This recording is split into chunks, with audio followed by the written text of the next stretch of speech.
Oizinho! Tudo bem com vocês? Professora Elaine, para mais uma aula de História. A aula de hoje é sobre os árabes e o islamismo. Nós vamos falar um pouco do Maomé, nós vamos falar um pouco da cultura oriental, e esse conteúdo ele se inclui na Idade Média Oriental. Vem comigo? É importante nós sabermos que a Europa ocidental tinha enfrentado a invasão bárbara. Roma tinha caído na mão dos bárbaros germânicos e iniciou-se um processo onde as pessoas começaram a ir para a área rural. As pessoas começaram a se encastelar, erguer muralhas, cavar fossos, se proteger de ataques. O comércio decaiu, a moeda, o dinheiro praticamente desapareceu. As cidades começaram a encolher. Mas isso não aconteceu no Oriente. O Oriente ele continuava num processo de crescimento econômico, de circulação de moedas, de comércio marítimo. Então havia sim perigos de guerra, ataques, mas os ataques bárbaros eles se concentraram no Ocidente. Então no Ocidente houve um processo chamado feudalismo. No Oriente, isso influenciou sim, mas não foi aquilo que direcionou a maioria das civilizações orientais, como o Império Bizantino e como o povo que nós veremos agora, que são os árabes. Então nós vamos falar como era a Arábia antes de Maomé e antes do islamismo. A Península Arábica é um lugar bastante desértico, é um lugar seco, é um lugar árido, e ali havia duas principais cidades, que eram as cidades de Meca e a cidade de Medina. O restante da península era habitada por tribos seminômades, tuaregues, beduínos, que viviam andando de oásis em oásis, fazendo comércio. Todo mundo sabe que é um oásis, né? Um oásis no meio do deserto. É um lugar com água, é um lugar com vegetação. Ali eles paravam por um tempo até longo, até plantavam, esperavam a colheita e depois iam embora. Só que todas essas tribos seminômades e os moradores da cidade, eles praticavam seus rituais religiosos em Meca.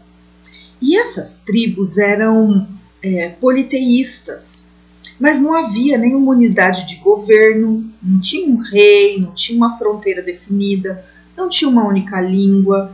Deuses eram muitos, milhares de deuses, eles adoravam espíritos chamados de djinns. E eles iam a Meca, onde tinha o centro religioso concentrado na Kaaba. Lá tinha a pedra sagrada, que é a pedra negra. A pedra negra é um meteorito que caiu do céu muitos anos atrás e era uma pedra branca, uma forma de cubo, vocês podem ver. Só que com o tempo aquela pedra ela foi ficando escura. E os árabes acreditam, os moradores daquele lugar acreditam que a pedra ela tem poder de sugar o mal. Então ela toma para ela atrai para si todo o pecado, toda a maldade, toda a fofoca, todo o crime, né? Então ela é uma pedra com poderes sagrados.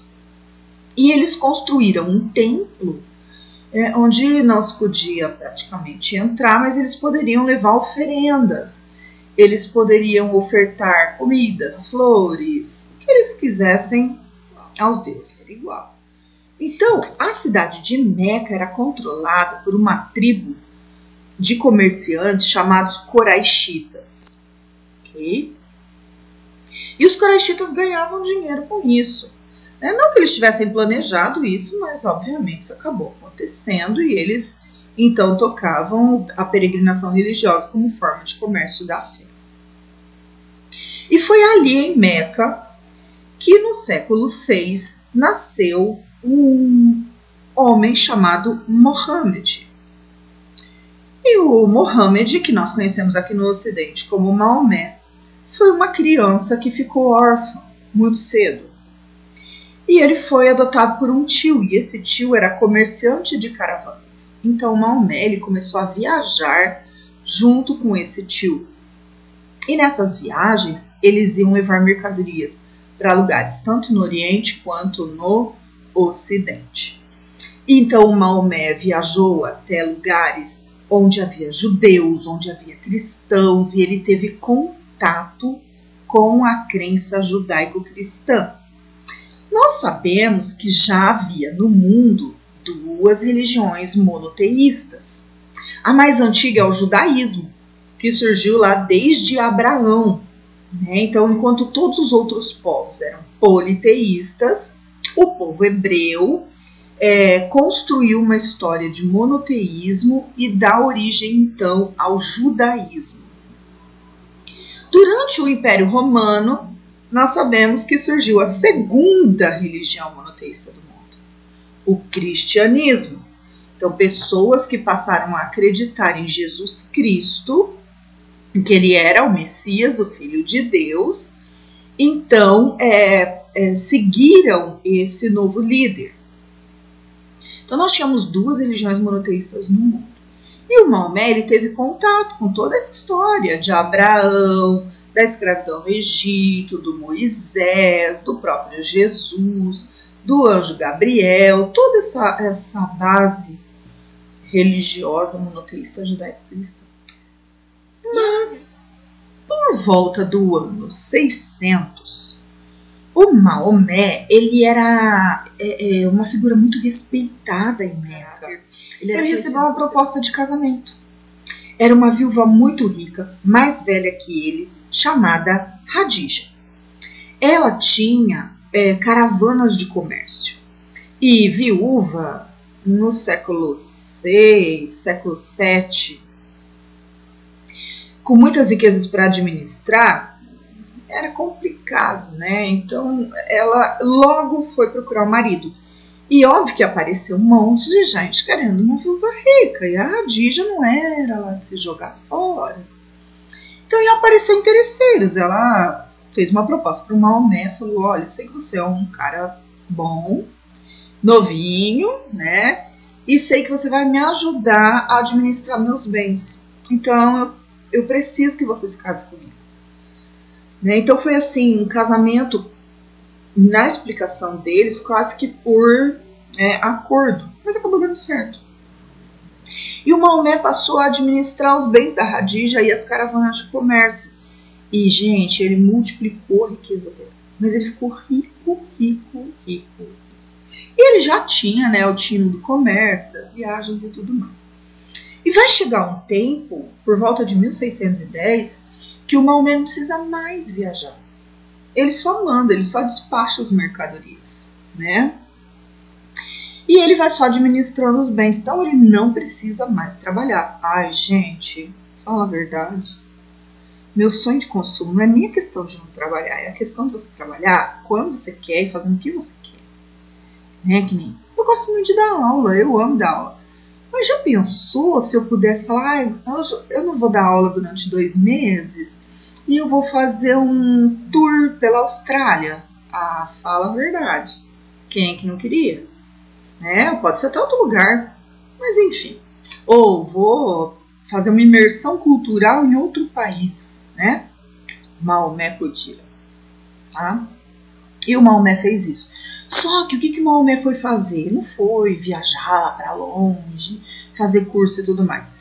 Ele queria se tornar um ser... Não é questão da superioridade, mas ele queria se tornar um ser elevado. Essa palavra, elevado. E ele começou a se retirar numa área de cavernas que tinha em Meca para meditar. Ele passava lá horas e horas meditando. E nessas meditações, aí é o seguinte, gente.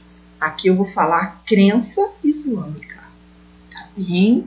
Então não são assim registros históricos corretos, do mesmo jeito que nós explicamos algumas crenças cristãs, crenças judaicas, até mitologia. A gente não está aqui para falar é certa, não sei o quê, mas na crença islâmica é assim que funciona. Então, para os árabes islâmicos, também chamados muçulmanos, No Oriente é mais comum o termo muçulmano, o termo islâmico a gente usa mais aqui no Ocidente. O Maomé teria recebido visitas do anjo Gabriel, aquele mesmo que para os cristãos apareceu a Maria para falar que ela ia ficar grávida do menino Jesus. E aí o Maomé ele começou a ter uma revelação de mensagens. Essas mensagens, o anjo Gabriel dizia a ele que eram dadas por um Deus único, que só existia um Deus. Olha aí a proximidade com o judaísmo e o cristianismo, só há um Deus. Só que esse Deus não é o Yahvé, não é o Deus criador, ele é Alá. E Alá teria escolhido Mohammed como seu maior profeta. Então, ele seria a figura mais importante do Islã. E o Maomé, ele voltava para casa, ele não era um homem alfabetizado, não era comum as pessoas serem alfabetizadas na época. Até os grandes reis, como Carlos Magno, por exemplo, não sabiam ler e escrever. Nem por isso eles não eram cultos, né? Então, Maomé. E quando ele voltava dessas meditações, ele compartilhava com a família. E os sobrinhos ou primos que sabiam ler e escrever, o que acontecia? Eles registravam. E os registros escritos dessas mensagens que o Maomé recebia vão compor o livro sagrado dos islâmicos, que é o Corão. O al é artigo em árabe, né? Então é como a gente fala, a Bíblia, a Torá, é o Corão. Então ficou juntando o artigo com o livro sagrado, al-Coran, ou al-Quran, como é o correto. Então, nessas idas e vindas de Maomé até essa caverna retirada, em Meca, ele acabou praticamente convertendo a sua família. E, na verdade, ele estava iniciando um processo de uma crença religiosa, mas ele não tinha ainda se dado conta disso. Mas converter a família dele, eu calculo que seja assim entre umas 80 pessoas. Mais ou menos o Maomé já tinha sob seu comando. Mas o Maomé, ele começou a ter ações. Então, por exemplo, ele ia a Meca, e ele era um Quraishita, ele nasceu em Meca. E ele ia até a Kaaba, que era o templo, e ele viu o quê? Aquele monte de gente cultuando os deuses que agora ele, o profeta escolhido de Alá, na concepção dele, considerava deuses falsos. Eram práticas pagãs, eles estavam traindo o Deus Alá. Então o Maomé começa a falar, e ele começa a agir, e ele começa a destruir os ídolos, e ele começa a impedir as oferendas, e ele considera aquilo, né, uma idolatria. Então os Quraishitas começam a achar ruim, porque tipo, o que o cara tá fazendo? Tá atrapalhando a gente vender nossas comidas, nossos enfeites, e o povo também vai para lá. O povo quer, o povo precisa de um Mac, precisa de uma coca, precisa de uma paçoquinha, precisa de um amendoim, uma água com gás, né? Então o povo também comprava, e aí começa como assim, adora só um Deus, né? Então os Quraishitas começaram a perseguir Maomé e tentaram matar, fizeram emboscada para ele por 3 vezes. E ele conseguiu se livrar. Então, quando o cerco se fechou mesmo em torno dele, que ele estava com medo de morrer, no ano de 622, então já tinham se passado 12 anos desde que ele teve a primeira visão do anjo Gabriel. Em 622, o Maomé catou tudo que ele tinha, dinheiro, bens, e era muito dinheiro. Dinheiro, bens, mala, cuia, gato, galinha, periquito, papagaio, sogro, sogra, sobrinho, primo, todo mundo. E o que eles fizeram? #partiu. Ué, mas ficou covarde? Não, Maomé fugiu para a cidade que na época chamava Yatreb. Era uma cidade próxima a Meca, mas lá ele tinha aliados. E o Maomé, quando ele vai para lá, ele na verdade, a gente fala fuga, né? Mas ele faz uma retirada estratégica. Ele vai para não morrer. Se ele tivesse ficado, ele tinha morrido. E lá em Atrebe ele consegue muito apoio. Então, e ele tem dinheiro, né? Então ele se estabelece lá, ele começa a investir em comércio. Em pouco tempo, Maomé é prefeito de Atrebe, um dos comerciantes mais ricos, e ele monta um exército. Ele monta um exército e ele consegue unir a maioria dos moradores de Atrebe em torno da crença islâmica. Eu quero que vocês percebam. Por isso, a saída de Maomé de Meca para Atrebe, que depois passa a se chamar Medina, para os islâmicos é o ano 1 do calendário deles. É uma data muito importante. E ela foi, esse movimento é chamado Hégira. Para eles foi quando realmente o Islã tomou cara e ele surge como a terceira religião monoteísta do mundo. Claro que para eles não é a terceira, é a única, né? Mas o ano 622 é o ano 1 do calendário islâmico. Nessa altura, Atrebe já mudou de nome, ela não chama mais Atrebe, agora ela passa a se chamar Medina, porque em árabe Medina significa cidade do profeta. Então ali é o cafofo do Maomé, tá? É o QG dele, ele tem os apoiadores, é em Medina. E ele volta para Meca. E o que ele faz em Meca? Ele toca o terror, enfrenta os Quraishitas, vence os Quraishitas, toma o poder na cidade e começa a expansão do Islã em Meca.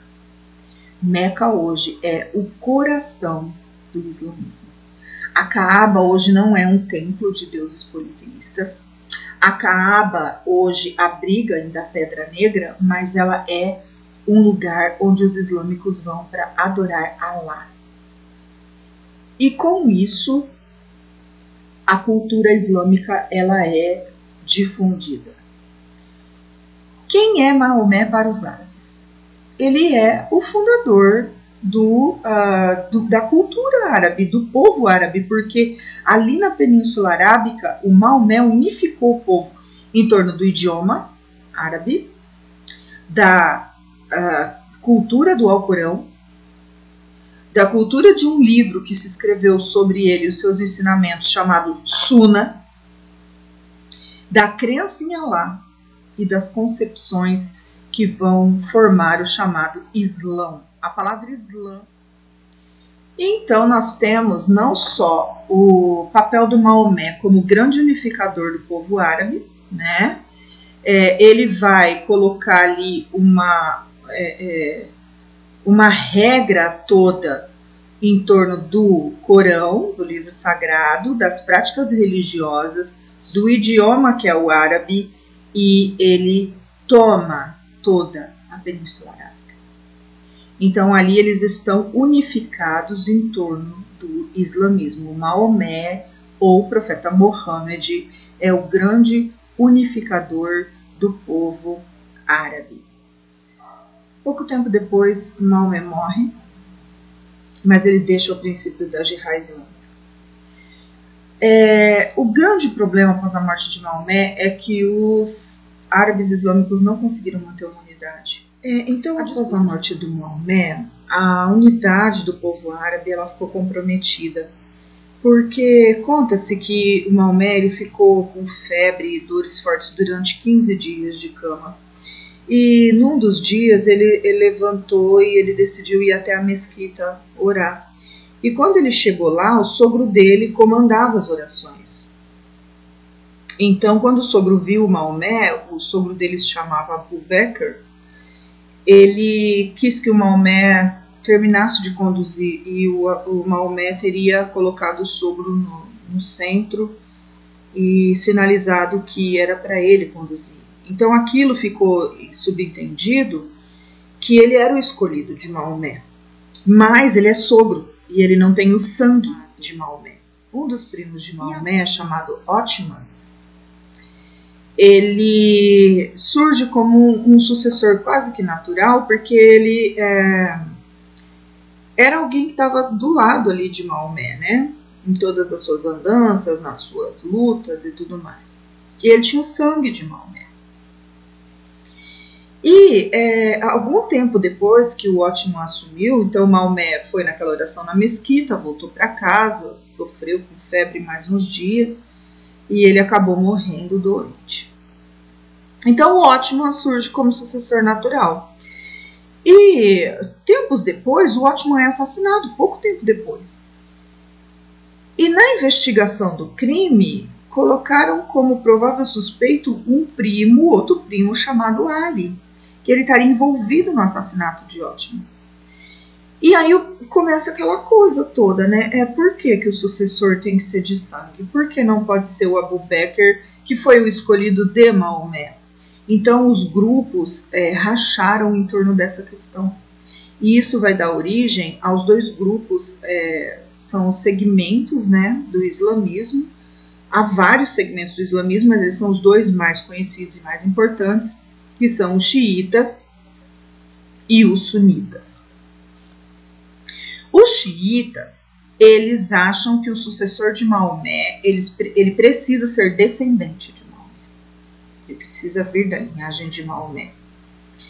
E os xiitas, eles são fundamentalistas, ou seja, o Corão para eles é a lei. Eles não aceitam outros ensinamentos. Então, para o xiita, o correto seria que o líder islâmico fosse o que Maomé foi. O que Maomé foi? Líder político, líder militar e líder religioso. Os sunitas, que são a maioria dos islâmicos hoje, eles aceitam o Corão, mas eles também aceitam o livro que fala dos preceitos de Maomé, que é o Sunna. Então, daí vem o nome, sunita. Para eles, não precisa que o líder seja descendente direto de Maomé. E para eles, também não precisa que o líder político, religioso e militar seja o mesmo. Eles podem, por exemplo, ser governados por um presidente católico, mas seguir o islamismo como crença religiosa, né? Então, essa disputa já começa lá na sucessão do primeiro califa. Califa o significado é sucessor do profeta. Então começa a época dos califados.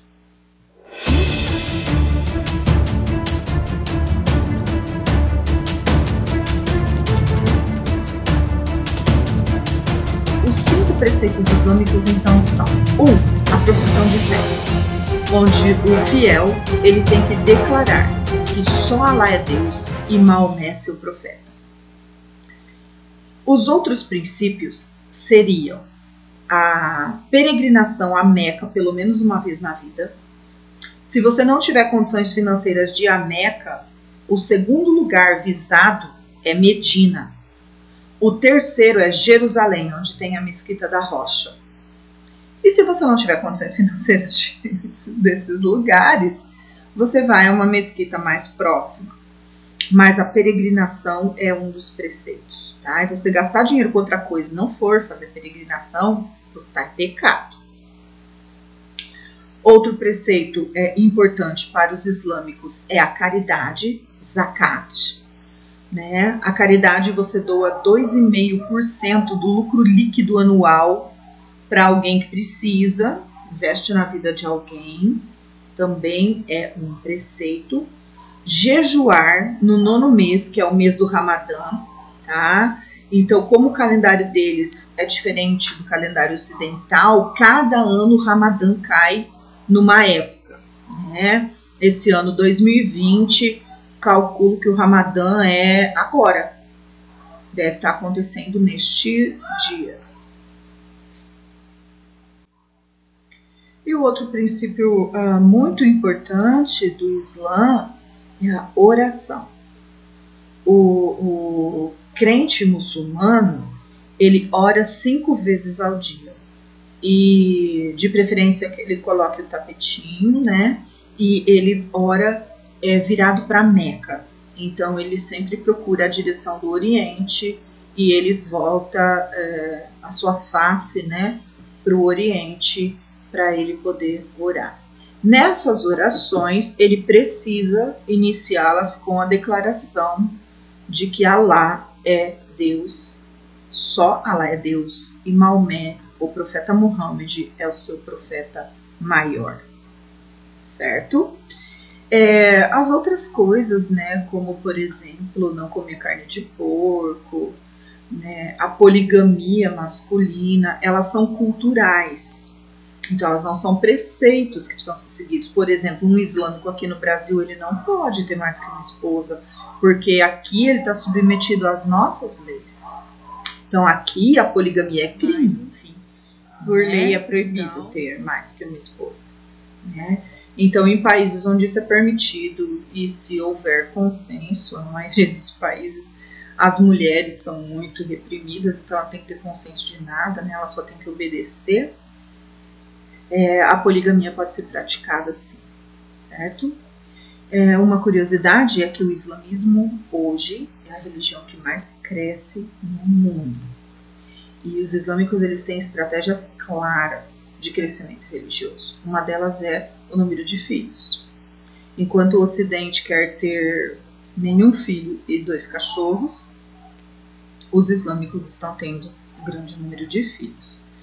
Uma outra estratégia é a educação. Eles mantêm universidades, eles investem em educação, e óbvio que a educação é formadora de opinião, então eles também acabam influenciando na conversão de pessoas ao Islã, certo? É isso então por hoje, pessoal. Grande beijão para vocês. Até a próxima.